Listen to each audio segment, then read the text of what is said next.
What's poppin', everybody? Hello and welcome to Popcorn Culture. My name is Ben Carlin and I am your host. Here with me today is my brother Jay, who will be in every episode. I'm here. I'm back again, Ben. And I think first and foremost, we have to talk about the beer mile. The beer mile. Because we did it. We did. Yes. After such, like, I feel like a solid, 2 months of preparation and discussion, we finally found ourselves staring down the barrel at the beer mile. And correct me if I'm wrong, but you and I both all day Friday were like in a state. I mean, absolutely. Yes. All day Friday. It was kind of at the, not even the back of my mind. It was like at the front of my mind all day. Just like, oh man, it's here. The day is here. Like I was thinking about it because it was a 6 o'clock race. So you had all day to think about it. I was like, what should I eat in the morning? Do I need to be careful about what I do for lunch? Like, am I going to be fueled? And it sounds so silly because you're just running, 1/4 mile. Yeah. Right. I mean, in the scheme of things, it's not even the type of thing you're going to be sore from. It's just, you just go and you do it and it's over. But yes, there were so many odd unknowns that I felt like kept sort of splashing upon us as time went, where this whole time we have been practicing doing our chugs with just a standard red solo cup. Yes. So, I mean, from the beginning of this whole conversation, we each had one here at the office where we wrote in Sharpie on the side. We've all been using the same ones the whole time. So these are probably the most extensively used solo cups. Absolutely. You know, in the history of mankind. And we've been filling them pretty much to the top, which is actually 18 ounces. Yes. And so I think I would say my average chug time for the 18-ounce solo cup was maybe in the proximity of 9 seconds. Sometimes I could go into the 7s, but mostly 8, 9, 10. Yeah, it was usually somewhere around the 9 range, and then I was hitting somewhere around 5.5 to 6 seconds. Yes. Yeah. So you were definitely you had a big lead on me on the chug front, but so that was sort of a big one, and then all of a sudden we got a promo image that was just promoting the beer mile coming into the last couple of days, and it was from last year's event, and there you see everybody at the line all holding cans in the air, which was sort of a double-edged sword, because on the one hand it was okay, so a standard beer can is 12 ounces. Yes. And so it's kind of well, we've been chugging 18 and now it's just 12. So I mean, that's cutting it down drastically. Yeah. That's a lot less fluid you got to deal with. We could probably do that. Yeah. But drinking out of a can is a much different experience than drinking out of the cup, where you have a bigger surface area for the pour. Yeah. Yeah. I mean, it can only flow. I mean, if you hold a can straight up, it can only flow out so fast. Yes. There's not much you can do to make it go faster. You could squeeze the can to force the liquid out a little bit faster. Right. Which maybe gets you a second or so, but with only several hours worth of notice on can chugging versus cup chugging, it wasn't you could sit there and practice over and over, because the problem with practicing chugging is that you get very full. You get super full. So it's it ends up just being this the other issue. And then even if you wanted, we have Athletic Brewing Company is non-alcoholic beer. Yeah. So we took a stab at a couple of those where it was kind of okay, we can do because that's the other problem too, is you don't want to just be chugging beer. That's the other problem.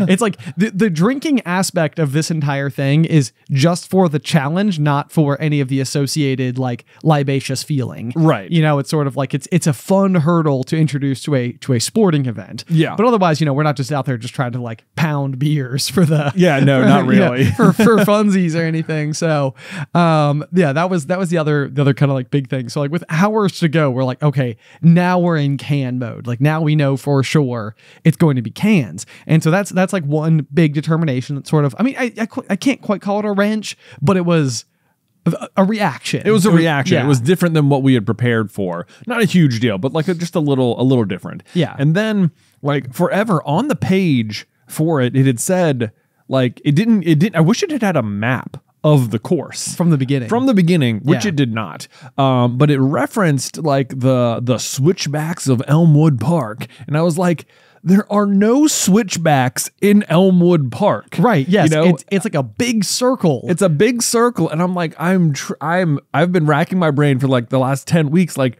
where are they going to do this? They're going to have to manufacture the switchbacks in some capacity, like in order to make it work. Yeah, because otherwise the most logical thing is that the big ring that like circles the park, I would have assumed is approximately 1/4 mile. Right. And would then just about take you through the primary like regions of Go Fest. So Yeah. I know that it said the switchbacks, but I just kept thinking like they must just be like exaggerating a detail because there's like a like hairpin turn you have to take or whatever. Yeah. But no, day of, we get a map of the race. Yes. And if you can imagine, there is a like an amphitheater in downtown Roanoke that like lots of people will come and do like outdoor, you know, performances. And it's got like a big stage and like plenty of seating and stuff like that. You can look it up. It's at Elmwood Park. Yes, yeah. And so what we discover is that we're going to be starting directly in front of the stage. The first thing you do is run upstairs. Yeah.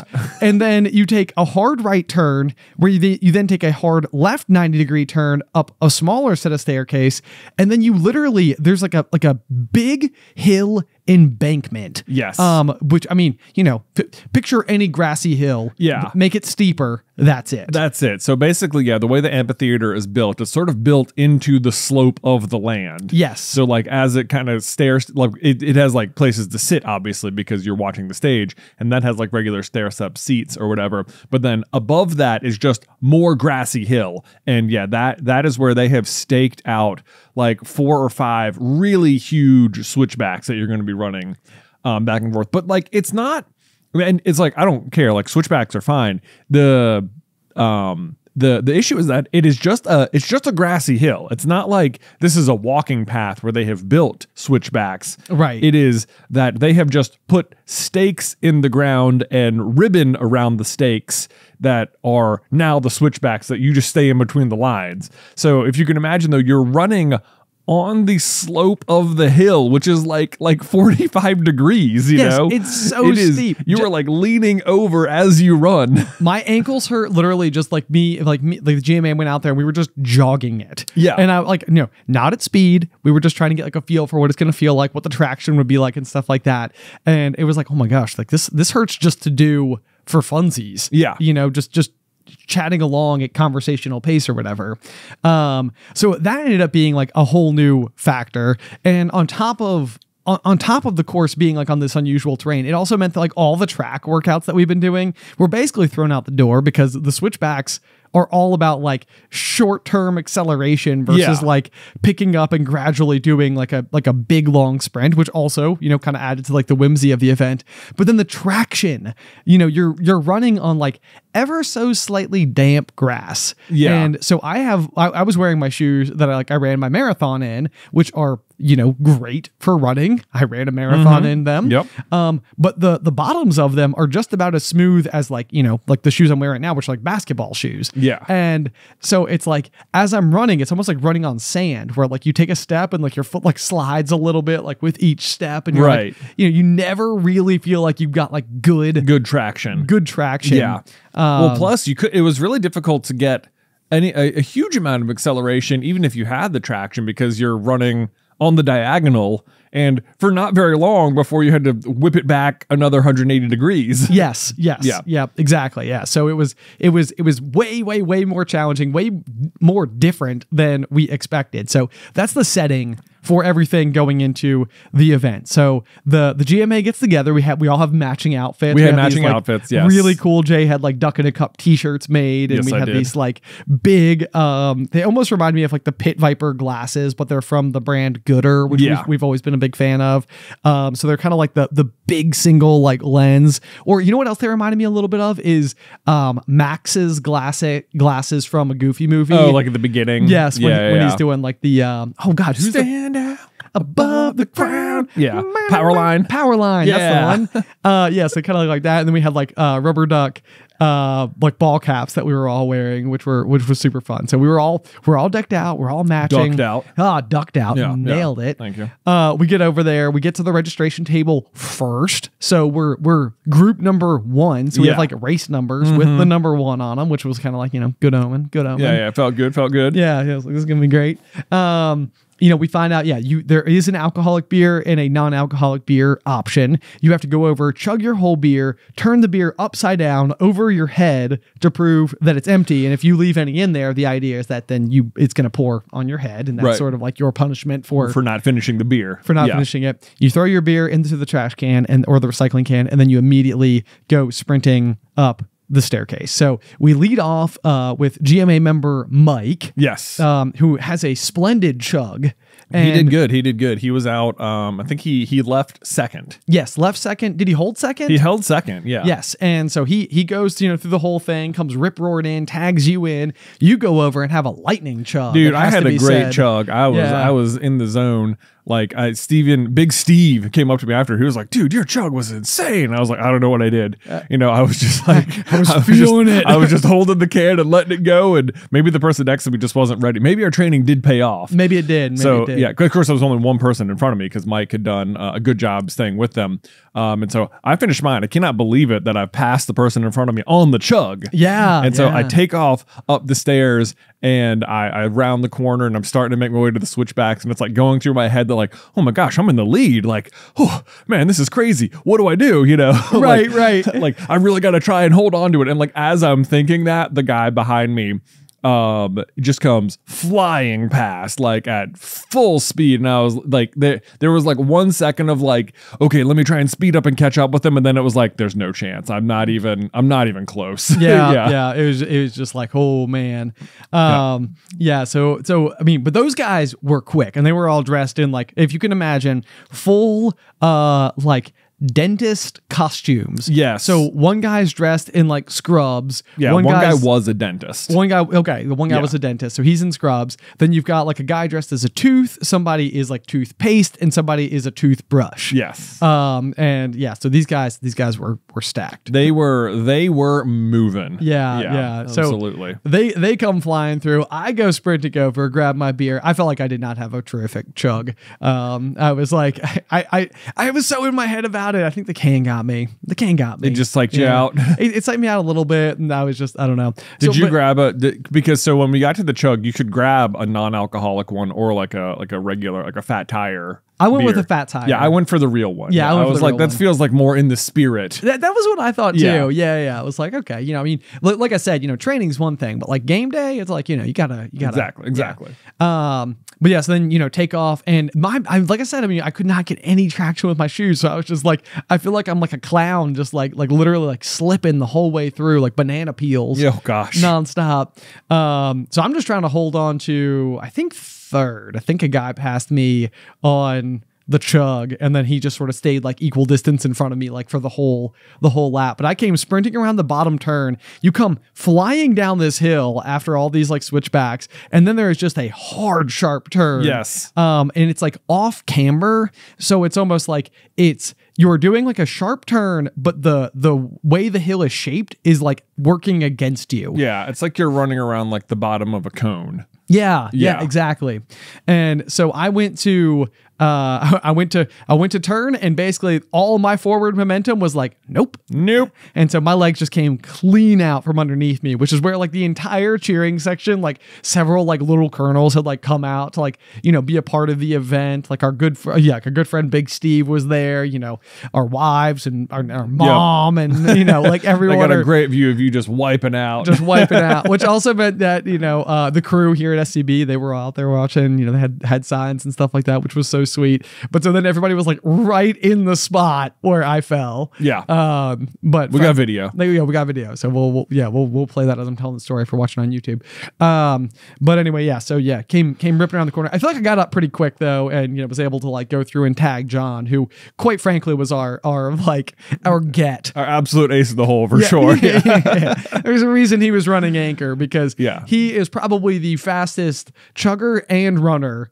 And it showed. showed. It showed, yeah. He was moving. I felt like everyone else looked like, okay, they're running, and John looked like he was running fast. Yes, he was gaining ground on everybody very quickly. But the dentist, the Legion of the Dentist, could not be slowed. Yeah. So they did come across the line first. They did, but we came across the line second. We did. We were in second. We were in second. We'll take it. We'll take it. Yes. Oh my gosh. It was so funny though, because like I saw them come over and they were like putting the medals on like the first place people, and I was like, all right, second place medal. Where is Let's it? go. And then I did medals for first place. Only did medals for first place. I was like, what? Come on, man. Oh man. Yeah. So that was a little. That was a bummer. We didn't get any medals. No medals. Yeah, that's okay though. That's okay. But they did give us another free beer afterwards, which was free beer. Yeah, there so you I mean go. that counts for something. That's not too bad. Yeah, it's aluminum metal. Yeah. But no, yeah. So huge shout out to just like everybody who came, and was cheering us on and stuff like that. It was so much fun. It was like I couldn't believe we had like a whole cheering section. And oh stuff. Man, yeah, we absolutely had the biggest cheering section. That's we did, for sure. Yeah. So, yeah, I mean, like John's extended family was there, and they'd made signs for him, and the people at the office had made some, and yeah, like you had some little colonels in town who I think you're wearing. They made shirts for us. They made shirts. They were all in matching shirts as well. Yes, which I'm now wearing right now. It's got like a really cool like a GMA sticker on it that's sort of like peeling off, and it's like, oh yeah, and it says Go GMA on it. Yeah, it does. It's pretty perfect. Yeah, pretty good.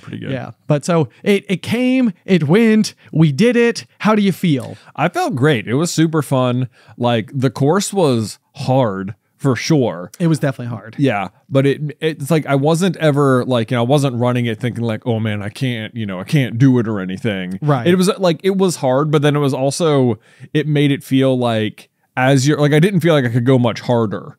I was like, I'm going as hard as I can right now. And it's very uphill. And very like precarious footing. Yes. For a good portion of it. So I felt like I did as good as I could.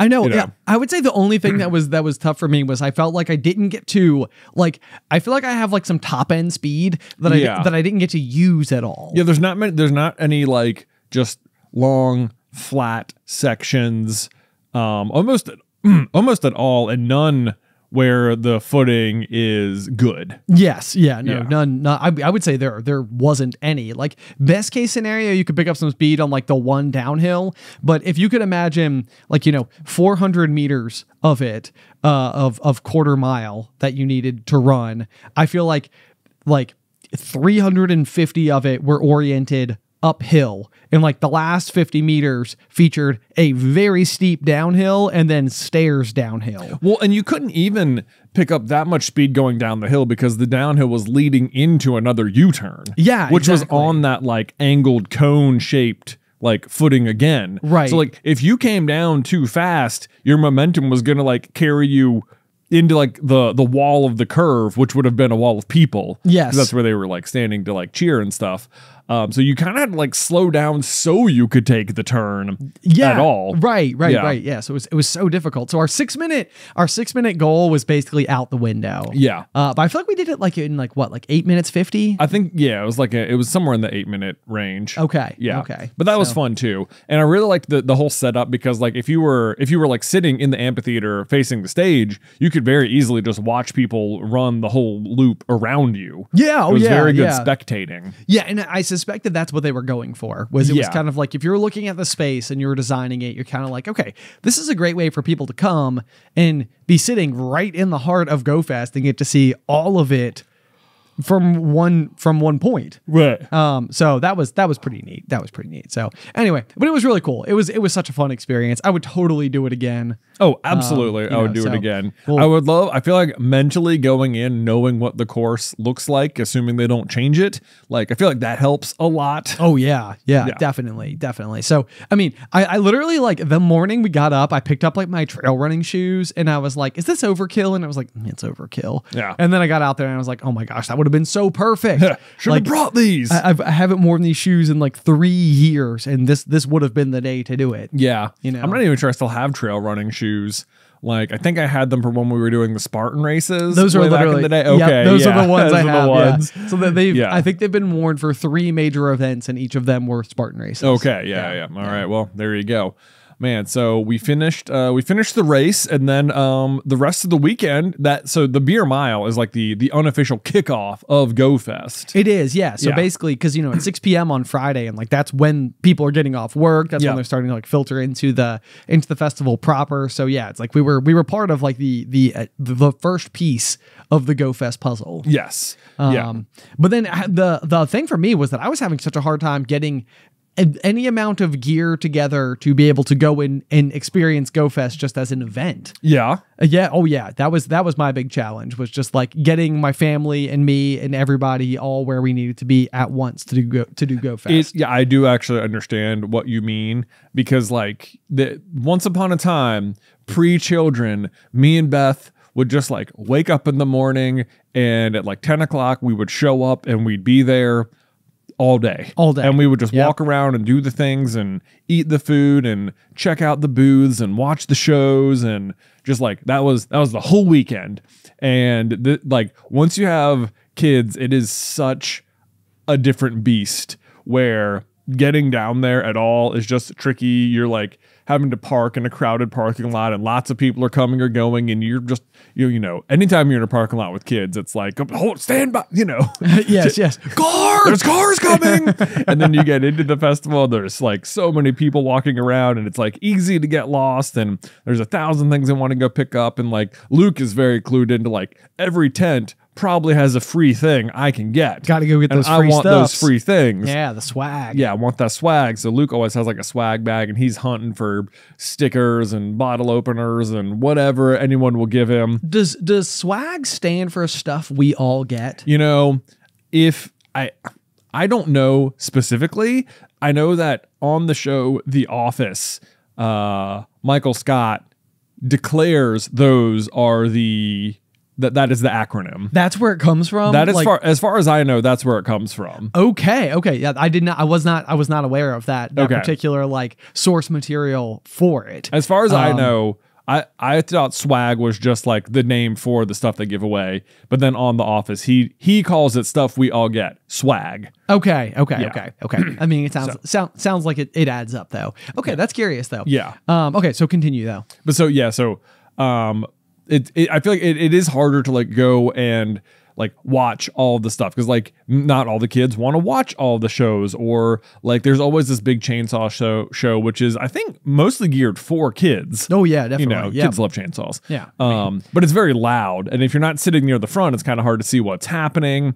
And if you are sitting near the front, it's loud. So there's like that to contend with. Or if you want to go do like the BMX show or something, which is I love watching like guys do tricks on bikes. Oh yeah, it's so cool. It is, and they're just doing it like in the middle of downtown, which is awesome too. But like if you want to watch it, you need to get there soon enough that you're not like standing behind a bunch of people, especially if you have kids.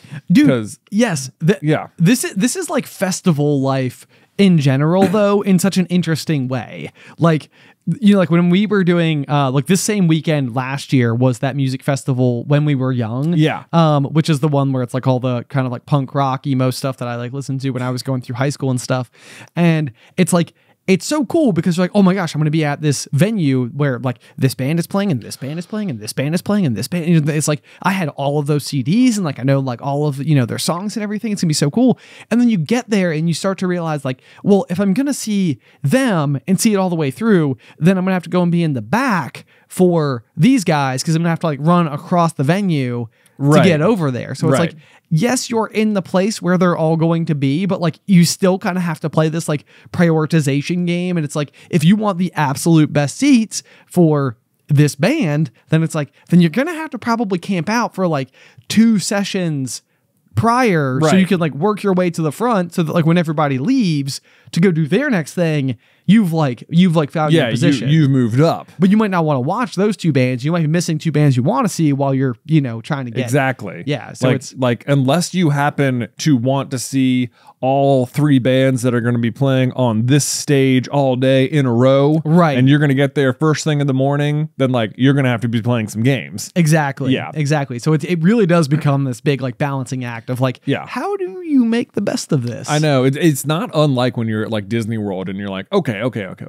Like I want to ride the big rides, but I don't want to wait in the long lines. Right. So how do I manage my lightning lane, and what do I do in the meantime? Like this is when you like typically go do a bunch of rides that maybe you wouldn't even normally do, but it's what's on a short line right now. Right. And I'm nearby and it's only a 20-minute wait. So I can do this now while I wait for my next lightning lane to open up. Right. Or whatever. I know. And I feel like I'm at like a hard stage in life too, where it's like almost nothing is worth like a 2-hour wait to me. Nothing is worth a 2-hour wait. Yeah. So it's like sometimes that's the other thing too, where it's like, we can go do standby for like 90 minutes and it's like, no. Yeah. Like it's like I like being here, but like 90 minutes of this, like, of this day, it's like that seems like too much. It seems like a lot of Yeah. But so like going back to like a Go Fest, like the BMX show, I was like, oh, this is like a slam dunk if you've got the kids, because it's like, oh man, guys just going off ramps, doing flips on bikes, like they're gonna love that, of course. The problem is that if the show starts at 1, and everyone knows it starts at 1, then really you got to get there like at least 12:30. Right. If you want to have seats or like a spot on the side. It's not seats, there's just sidewalk, Right. If you want to ground. Yeah, there's just ground, asphalt. So it's not like you're going to get there and like sit down and be like, all right, everyone good. Let's save seats or whatever. You're just going to have to like, mark your territory with your elbows or whatever and make sure no one grabs your piece of pavement. And like, if you've got the kids, either you get there early and like secure that spot, or you're standing behind people and now they can't see because they're little, which is like, of course, it's not like anyone's fault or anything. They got there ahead of time. That's just how it works. But like then the problem is if you get there at 12:30, then you have to sit there for 30 minutes on the asphalt. Right. And the kids are bored for 30 minutes. Yes. While the show isn't starting, and it's loud and it's hot outside and there's people everywhere and they don't know what's about to happen and they don't care yet because it isn't happening yet. So it's like a very tricky like threading of the needle of like, oh, like I know if it'll start and we could be here long enough, it will be fun. But like in the meantime, if they're like fussing and crying and carrying on, it's like, oh no, like we might just need to move on. I know this is almost like where as you get older, I feel like there's going to be like an art form to the like managing of expectations, or the gamification of the like of how you optimize your day doing things like this, like where it's almost like you have to have like the kind of family culture that's like, all right, we're in it to do it. It's like, we know it's like there's going to be a 30-minute wait before BMX and we're okay with that. We're going to be there because we all agree we want to see it. We want the best seats. Right. And it means that we're sacrificing a little bit. Like we might not be able to catch the end of the chainsaw show and see whether or not Roger wins. Right. But because we're BMX family, obviously, it goes without saying. Or vice versa. I mean, don't let me assign what kind of family you are, but BMX or chainsaws. Right? At some point you have to make these hard decisions. Exactly. Yeah. So those are it is interesting there with kids, because you kind of have to like constantly find the next thing for them to do that they can do, that they're not going to get like too distracted while you're waiting or anything. But I think we still had a bunch of fun. The new thing that was here this year, or I think that was new this year, was the cave sim. I didn't get a chance to see this, but it sounded like your family had like quite the experience with it. A little bit, I guess. Like so I just, and it didn't like stand out as anything big. Okay. From this, it's not like it's very inconspicuous looking from the outside. Okay. I would say it's like half a trailer that you might like drag behind your car or something, but like they have outfitted the inside of it to like look and act like a real cave, like, in the middle of the earth or whatever. Right. So and like, we've done. And the most alarming thing about caving is the sheer and unforgiving level of darkness. It is. Yes. If you have never been caving, you don't really understand the dark. Like you think you get it. Like the sun goes down, there's less light outside. No, it's so dark. So dark. It is the absence of light. If you are watching right now, you can see me holding my hand up to my face. You would not be able to perceive that hand in front of your face. Right. Just at all. Yeah. The darkness is crazy. And then it's also typically just very, very dirty and muddy, and There's sometimes like slippery rocks or whatever. Right. Everything. I mean, obviously everything's made out of rock because it's a cave. It's a cave. Yeah. But they built it that way. they built it that way. But so this is a very small cave. It's a cave sim. It's a cave experience, but it's obviously not a real cave or anything. It's mostly made out of like foam and rubber and stuff like that. Right. But let me tell you what, having gone in it, I was impressed. Yeah. In terms of like, it gives you the sensation of being in a cave because one, it be dark in there. And two, like they gave you like a hard hat with like a light on it or whatever, and they sort of gamified it. So there was like things you could be looking for, and they had like fake stalagmites and stalactites and stuff. And like if you touched them, it would like beep. And so the goal was to like go through and not touch stuff. Oh, it was like, okay, cool. It was like the game, which isn't, my kids were not interested in the game of it at all. Sure. And that, you're on the outside and they're like, oh yeah, it's just sort of like a little play place. And I'm like, what I'm imagining is like those giant like blow up obstacle courses kind of like that's about the intensity level I was expecting inside the cave sim. I was like, this will be a fun little couple minutes here or whatever. And I mean, it is only a couple minutes, but it was way more intense than that. Like in terms of you get in there and I mean, immediately you go down like a little thing and you're like, there's like a rope and you're trying to like climb up it on the inside. And like, if you're an adult, like for me, like I'm like, on my hands and knees crawling up this thing and it's like a tight little tunnel. Okay. And then you get in there in the back and like, there's this like little U-turn area.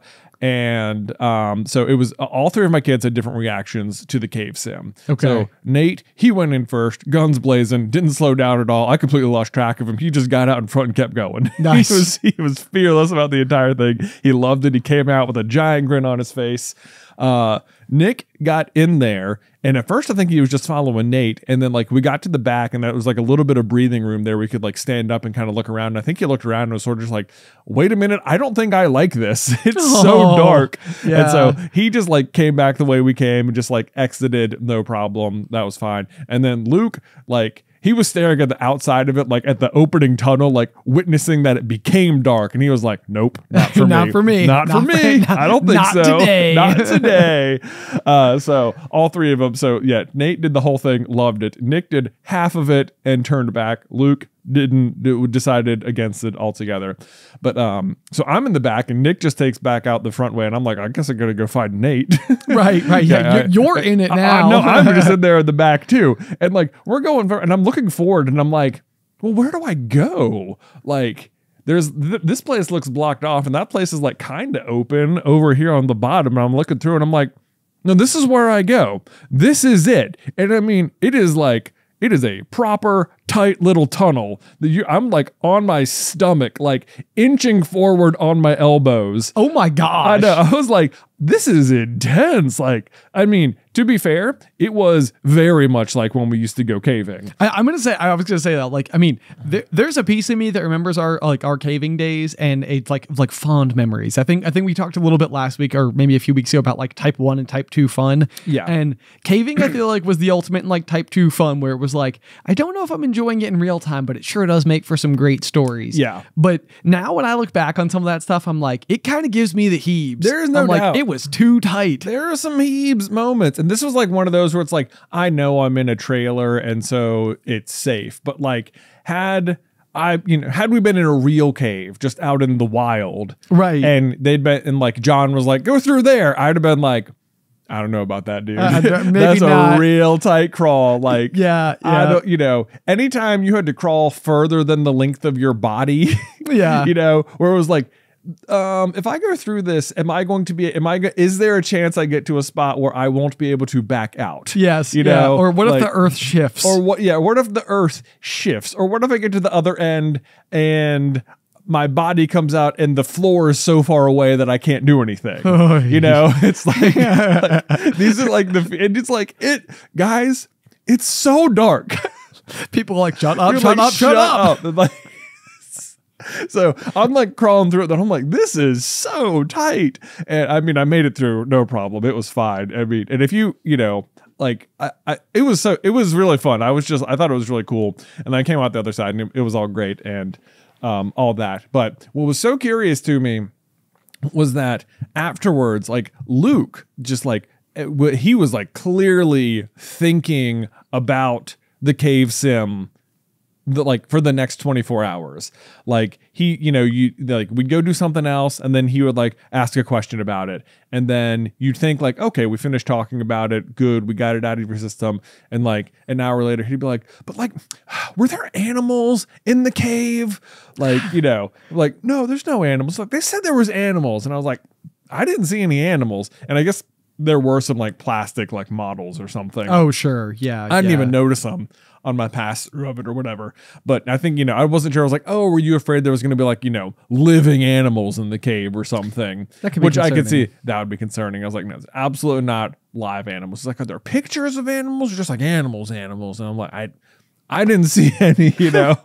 But then he was asking me all about like, I was like, you know, oh, you know, when I was in college, you know, me and Uncle Ben and my buddies, we would go like in real caves or whatever. And he had a lot of questions about that. Wait. He was like, wait a minute, what? You just went in caves? And I was like, oh yeah, we actually went camping in a cave once. He was like, you slept in a cave? And he literally did that and like slapped his hand to his forehead, he, like as if like, oh no, why would you do that? Correct reaction, Luke. Correct reaction. Not sure why we did that, other than it was so cool. Yeah. Oh, yeah. Yeah. Yeah, but it's like it's one of these things. I'm like talking about it, and like we did go in like a bunch of. I'm trying to think how many we went in. At least like there's at least like five or six. Yeah, I was thinking like 4. So yeah, I mean, you may have done a couple more that I didn't do. There might have been. Yeah, I think the very first time we went, me and Mike and John just went to one.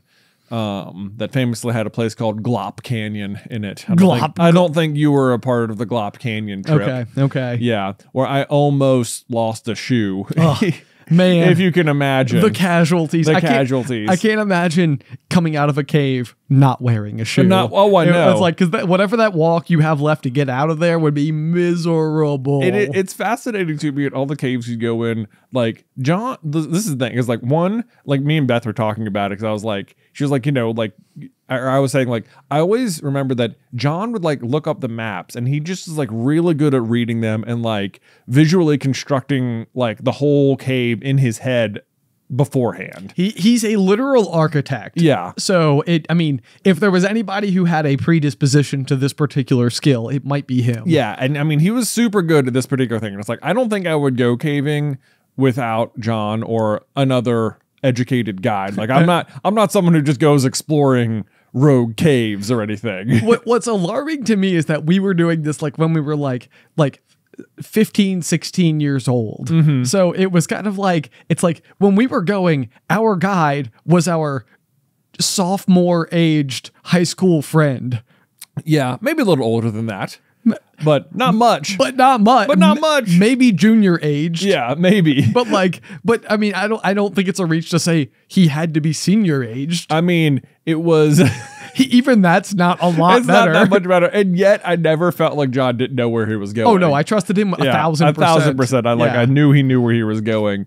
And you know, he's at least safety conscious enough to not just like abandon you in the dark. Oh, for sure. So, yeah. No, I always trusted John. It's just funny to think about, like, with no other context, they'd be like, don't do that. Don't do that. And I mean, because we would go to these at least one of them had like a water exit. Were you there for that one? Where you had to like walk out and like almost like tip your head up so you could like breathe the air above while Correct. Yes. There was one, if you can imagine, I'm like 6'1", okay? And this particular one of the caves we went to, you had to like walk through water to get to the exit. And you're walking in it and you can't see the bottom of the cave because it's water. Yeah. And it's just kind of getting deeper. And as you're walking forward, not only is it getting deeper, but the roof is getting shallower, or getting closer to your head. So eventually you're sort of walking in a space that is about, I don't know, 6'7" tall, so there's like maybe 6 inches above my head, if that. And the water is up to like 5'11", so you could like barely touch the bottom and you're kind of craning your neck and there's like a little bit of space and it's too tight. I know, it's like it's too tight. This honestly, when we went to go do our first ever Spartan race, these experiences were the things that were like ringing inside of my head, because like, you know, this like it's this idea, this like oorah, like very intense, you know, like obstacle course racing challenge competition. And like we were going out there with like tons of people from like the Super Carlin Brothers community, and you know, so everybody's got varying levels of experience, including ourselves. And part of me is almost in my head thinking like they're gonna have us go through like underground tubes with water mostly filled to the surface, and like what if somebody sloshes and then you all of a sudden panic and you're underground. Like once I got out there, I was like, okay, our high school life prepared me for this. Yeah. Like it's like if it did nothing else, it made it so that what is supposed to be advertised as like extreme, it doesn't feel that extreme by comparison. Right. It was like, okay. I know. We're all right. Yeah. We did some silly things. But so yeah, I was regaling Luke with all of my caving tales. Oh, I bet he was loving that. Well, I mean, it was hard to tell. I was like, I don't know if I'm scaring him or making him braver. And it's like, what is like we did it and I have such good memories of it and it was super fun and we did, you know, thankfully everyone was, you know, no one ever got like hurt or anything like that. We all made it out okay. We did. And stuff like that. But like, it's like, like, would I want my own kids doing it? And I'm like, probably not. How about if they had a sophomore/junior age tour guide? I know. Like, See? I know. Like, do I trust that kid? Right. I don't know. But we did it. Obviously, we're okay. Here's the thing. So it's like it's fascinating. It's fascinating to me because when we were growing up, I feel like our dad had a lot of like eclectic interests, you know, the things like water skiing, or, you know, he brought us for the first time, like, you know, jumping off the cliffs in Vermont, and,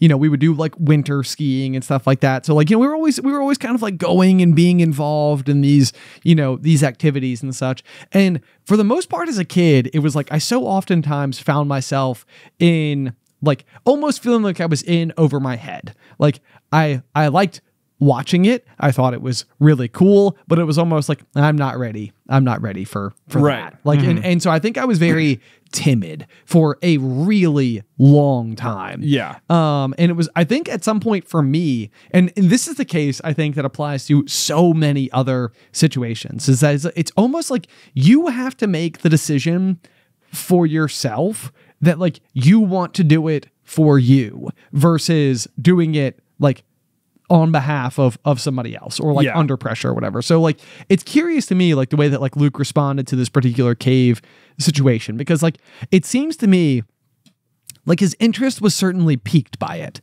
You know, he was certainly like, this is interesting. I want to be the kind of person who does it. Yeah. I'm not ready to do it, but I have questions. I want to know more. Yeah. Dad, tell me your experiences. Like, what do I need to know? And it's almost like it's like all feeding into this like machine that I feel like is going to like re-manifest like 12 years from now. Oh, I know. I'm like, so, cause, well, we went to so the next day, like, we went back and we were picking up like my car from downtown. And I was like, Luke, do you want to go try it again? You know, yeah, because, you know, we're going to be back down there. So otherwise we might have to wait until like next year or anything to try it. And he, you know, because he'd been asking me questions the whole time. And he was like, I was like, why don't we just walk over there and we'll wait in line and, you know, you can tell me if you want to do it or whatever. And he's like, okay. And so we walk over there. And sure enough, like we wait in line and like they have this little box outside of it, which is like, it's like adjustable in height, but basically it's like a tight crawl through the box basically, but you're never like outside of the sunlight or anything. Okay. So you can just sort of like see this is what it's like going through a tight spot. Okay. Or whatever. And I was like, here, can you like, you know, can you try that? And he went, you know, right through it. No problem. I'm like, okay, so that is like tighter than anything you'll have to do inside there. Okay. Or whatever. And I was like, you know, trying to get them all hyped up on that. And then there was actually like there was this little kid in front of us named Remy, and I guess he had been doing like laps through it or whatever. And he turns around and is like, "Do you want me to show you how to go through it?" And he was being like such a good little like friend and being so helpful. I was like, "Oh my gosh, this kid is gonna like save the day."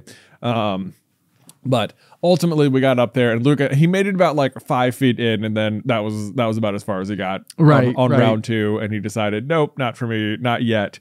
But then it's like, so we turned around and like we said goodbye to the cave sim for this year. Okay. But then like even like a few hours later, he was like, can we just go try again? Which See, I know. It's like he like you tell he like really, really wanted to be able to do it. Like the hooks are in his brain. Yeah. He's like, he was thinking about it. And like we even went home and we've got these like big felt magnetile things. Yeah. And so he was like, can we build a cave?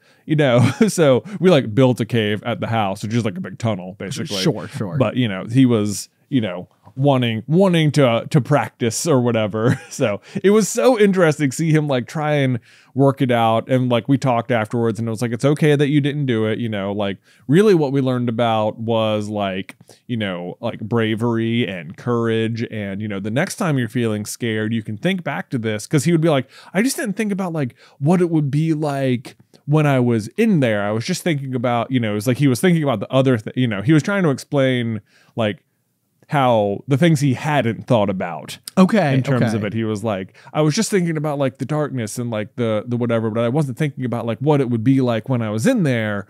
And he's like, I just want to do it again. So it was just like, okay, well, this is what we learned about. And now the next time you feel scared, you can try and remember this. And he seemed like, okay, yeah, that's good. So that's great. So it feels like hopefully we took something away. Yeah. No, yeah. It sounds like a major learning experience to me. It felt like I was at a real like parenting moment here. Yes. That they could totally be like a formative situation that sort of like comes back down the line, because when I think about growing up, like it was so often the case to me that I feel like, we would go like skiing for the winter, and like you just seemed so like on board with it. Like no issues whatsoever. You kind of knew what to do. You sort of knew the slopes. Like same thing as like John, like knowing like the interior of like the cave, and like, oh yeah, like if you take this lift, it takes you back up to that or whatever. It's like you never really seemed to like have any sweat about it. And is that accurate? Well, I guess a little. I remember like forever when we would go skiing, we were just like, we would go up to Snowshoe, and there would be like the little bunny slope skidder or whatever. And anytime you did the lessons, that's all they would take you on. Right. Yeah. And I remember one year though, we were up there and like Dad's boss was there as well. And he was there with all of his kids, some of whom were our age. And I'd been doing just a little bunny slope because that's like all I'd ever really done. Okay. And I was like by myself out there.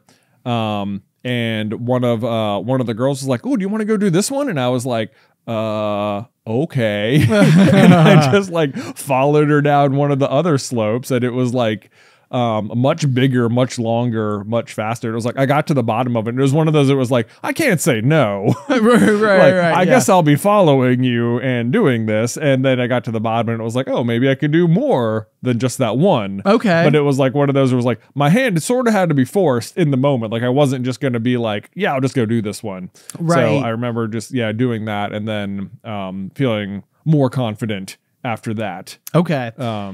Yeah, well, so that was like my experience when I was a kid was more like I would know that we'd be going skiing that weekend, and this is like when I feel like I should have like realized that like what I had was like anxiety as a kid, because I would stop sleeping. Oh no, for that week. Wow, I would have like nightmares about it. I'd be worried about it. I was like so preoccupied. I couldn't think about anything else other than the fact that we were going to go, because it almost always meant that I was going to be like cold and uncomfortable and alone and falling and hurting and sore.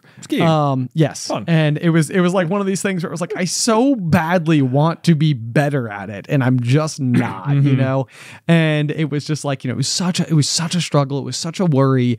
But then like, I think for me, like the big thing, like this is what makes me curious about like what the outlook will be like for Luke is it's if you were mom and dad looking at me, you would not have thought like this kid, this is going to be one of his favorite hobbies when he's an adult. Right. Like, you wouldn't be like, he's a natural. He picked it up right away. He's flawless at it. Like none of those things would have been descriptors of who I was on my snowboard as like, an 8-year-old. And then, you know, fast forward to being in college, I remember like at some point in time, it like just like clicked for me where I was like, I really need to learn and like to go and be confident, because if someday I want to like bring my kids to do this, I'm going to need to know how to do it. Yeah. And I never got like the confidence down back then. And so it was sort of that like decision to go out and like, you know, buy all the gear to go and do this thing where most of my experiences had largely been miserable.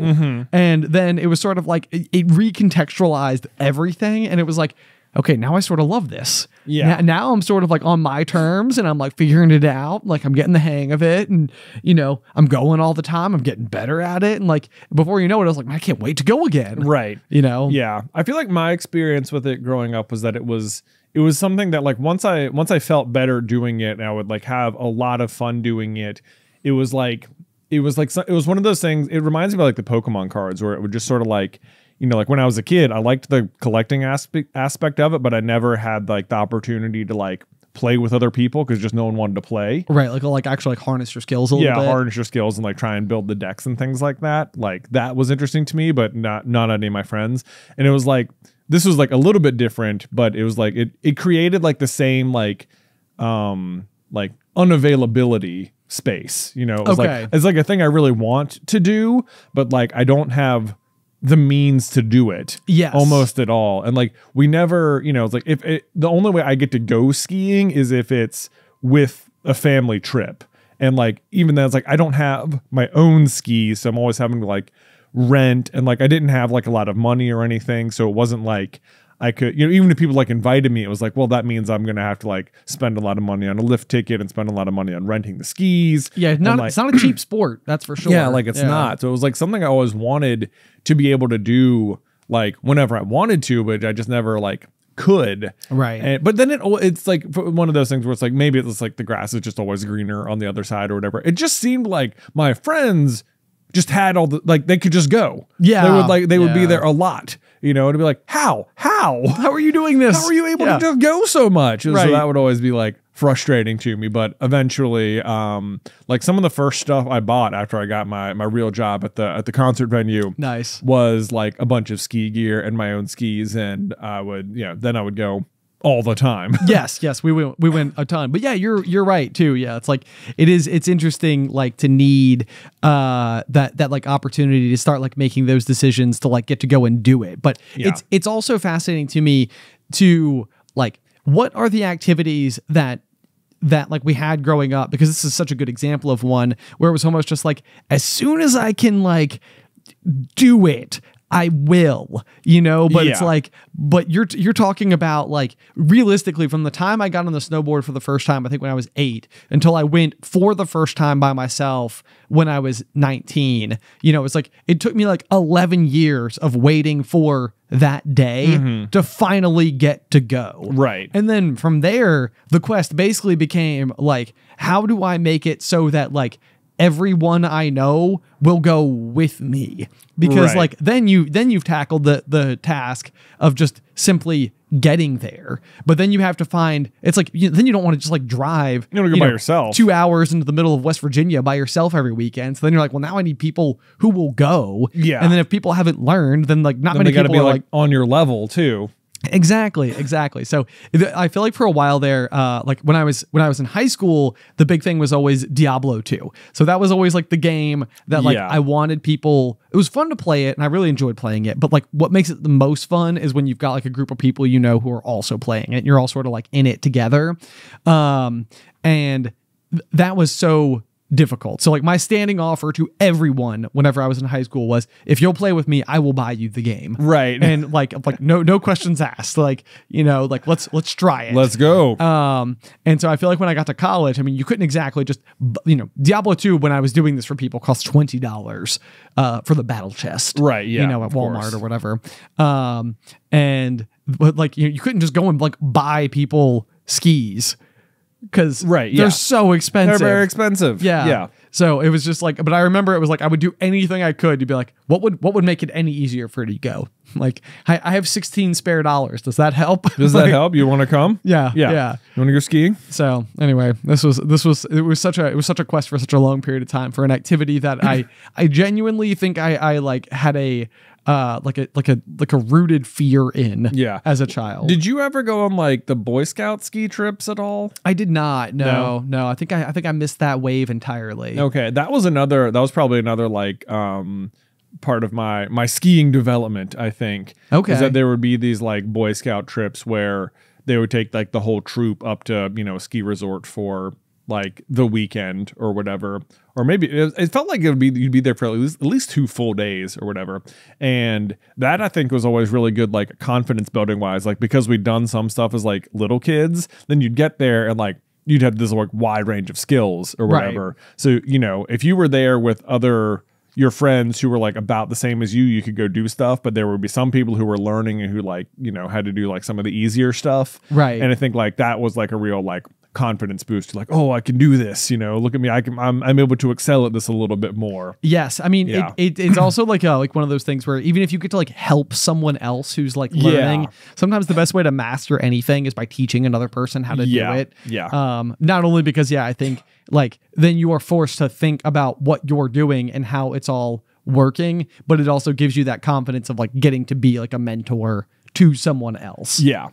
I think that can be such a vital experience for really any skill. Yeah. So like, I feel like we've said like skiing, like we've spotlighted on that, but this is a more broad strokes conversation about just insert activity here. Yeah, for sure. Because that exists. Anyway, we got a transition left in us? Sure. Okay, Jay, you have a note here in the show notes that says, should I get a flamethrower? So, I mean, tell me more. All right. Well, there's really not a whole lot to it. This was like there was a joke this morning out of the office where someone was talking about flamethrowers, and I was like, I was just thinking about getting a flamethrower this morning. And I think everyone thought I was joking, but I was not. You were not joking. Well, I mean, I don't know if flamethrower is the right word. Blowtorch? No, more than a blowtorch. More like what's the word? It's like a flamethrower, like a weed flamer, or I guess. You know what I'm talking about?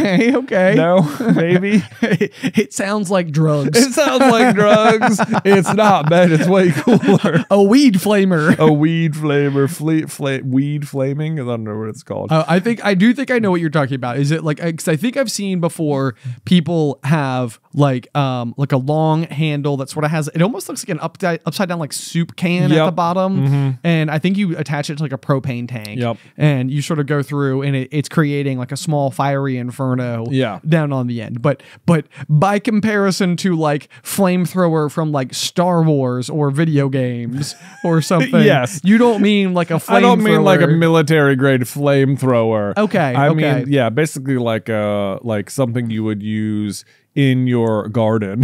Okay. So way cooler. So way cooler to like basically burn off the weeds, as it were. So basically I was just watching the thing I've been considering planting here in October, because this is when you're supposed to plant it, is garlic. Oh, okay. Yeah. But my garden is mostly weeds at the moment. Sure. Because I just lost the battle hard. Okay. And I was like, part of me is like, I want to do the garlic, but oh my gosh, like, is it worth going out there next weekend and spending hours getting rid of the weeds so I can plant garlic, a crop that is readily available at the store and pretty cheap. Yes, yeah. Now, on the other hand, the big upside to the garlic is that it's apparently a really good pest deterrent. Yeah. Because the deers and the rabbits do not like the smell. So my main goal in growing the garlic is not even necessarily harvesting the garlic. It is just to be smelly. Just to be smelly. Just to be smelly, to avoid things. And you plant it in October and then you like harvest it in the spring or summer or whenever you feel like it. You just leave it down there as far as I'm concerned. It just does its thing as needed. Its thing. It's not going anywhere, So just let it smell as long as you want and deter all the animals and, pick it as needed. I guess if you need another clove for the kitchen or whatever. Yeah. That would be pretty neat. I bet homegrown garlic is better. Certainly it's got to be better. Yeah. It's like I guess it is very much a food that takes on a lot of its flavor is dependent on its dirt. Oh, lot. you got to have good dirt. I guess you got to have good dirt. Okay, so I mean, as much as you've talked this season about your unfortunately failed harvest, Yeah. I feel like you almost are like contractually obligated to plant said garlic. Well, I think, yeah, I got to plant the garlic.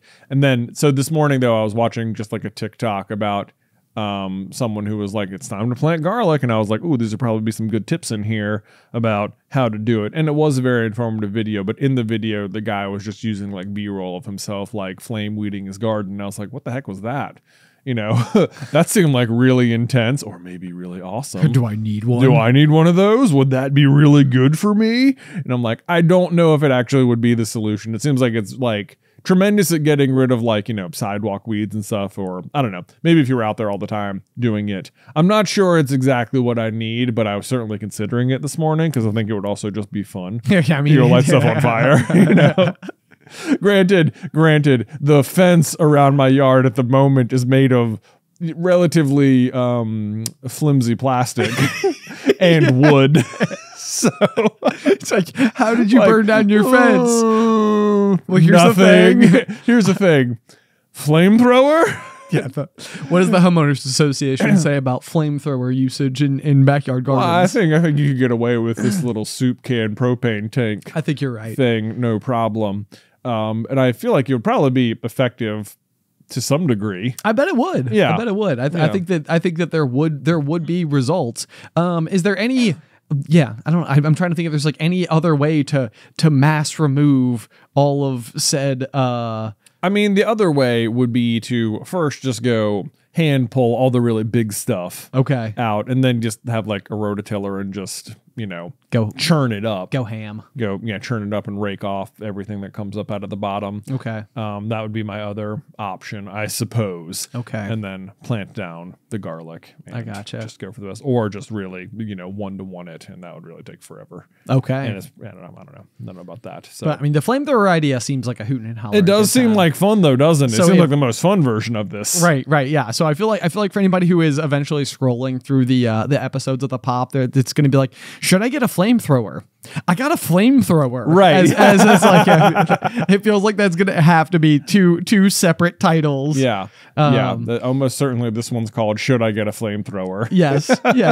To which people have gotten through like the first hour of the episode being like, why is it called Should I Get a Flamethrower? You know, you got to wait around to the end to find out these things. And they'll be like, oh, it's for gardening. Should have known. I know. Yeah, that's Someone's it. trying to plant their garlic. The other thing, just if we're going to be talking gardens, is that I've been we did the pumpkins last week, so I've been slowly getting my pumpkin seeds ready to plant for next year as well from the pumpkins. So you're going to plant your own pumpkins? Well, PYOP. That's right. I guess so. That's I at least we'll have a part of me wants to do it just because I've gone through so much effort to collect the seeds. Sure. Which is way more than just get seeds, put in envelope, wait.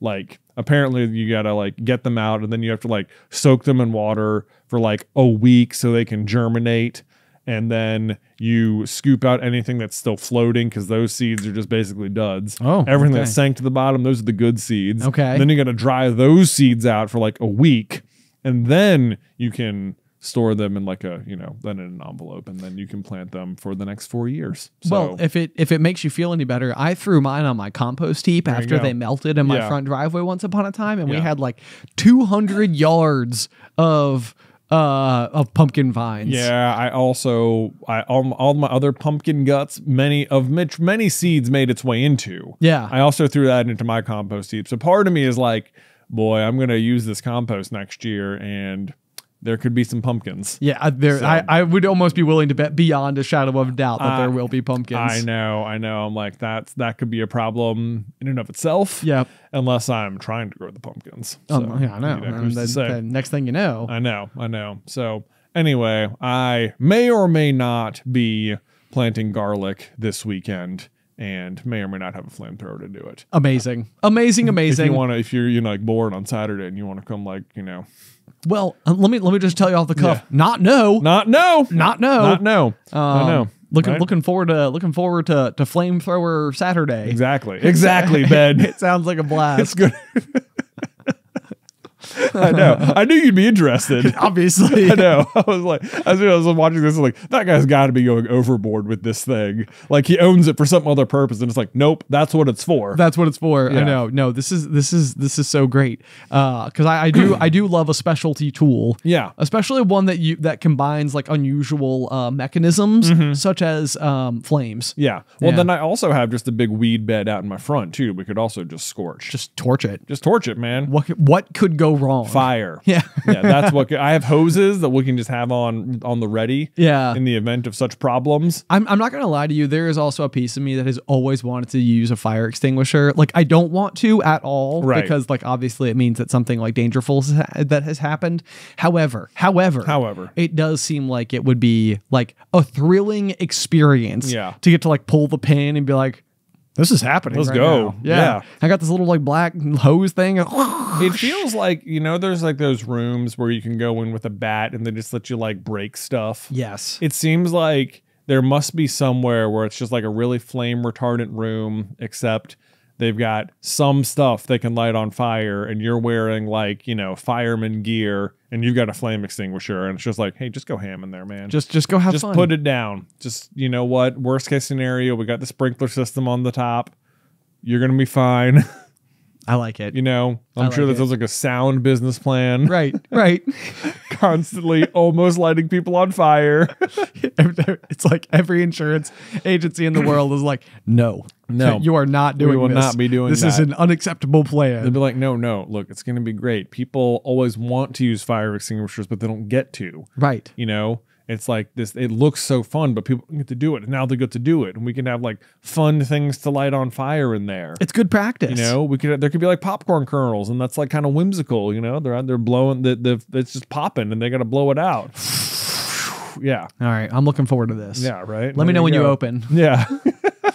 All right, guys. Thank you so much for tuning in, as always. I do have a special announcement here at the end of the episode, which is that we have our Q4 merch for the Patreon now ready for announcement, and that is going to be the return of the Pop vinyl record. Yes, we're going to do another vinyl record. So we will be recording an episode of Popcorn Culture that will be exclusive to this quarter's Patreon merch. It will not be available anywhere else. Yes. So this is going to be the only way that you're going to be able to get this particular episode of the show. We'll still record every episode, so there won't be like a dropped week or anything like that. You'll still have all your regularly scheduled content. This will just be like a bonus episode. A bonus episode, that can only be listened to on vinyl. We did this, I think, a couple years back now, and it's been like one of my favorite things that we've ever done. And I was like, you know what? I want to bring the concept back. So even if you did it in the past, this would be a completely new and fresh episode. Yes. But sometimes I wish that there was a way to have like the data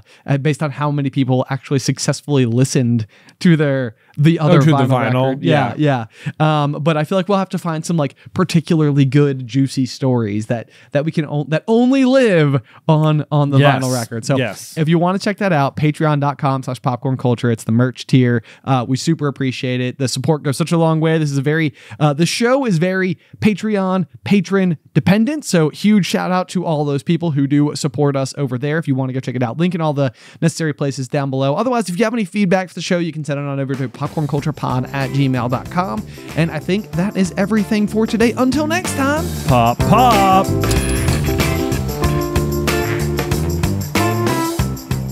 Today's episode was edited by Isybelle Christley. Vaishon Brandon does our art. Catherine Stein is our production manager, and the show is hosted by me and Jonathan Carlin.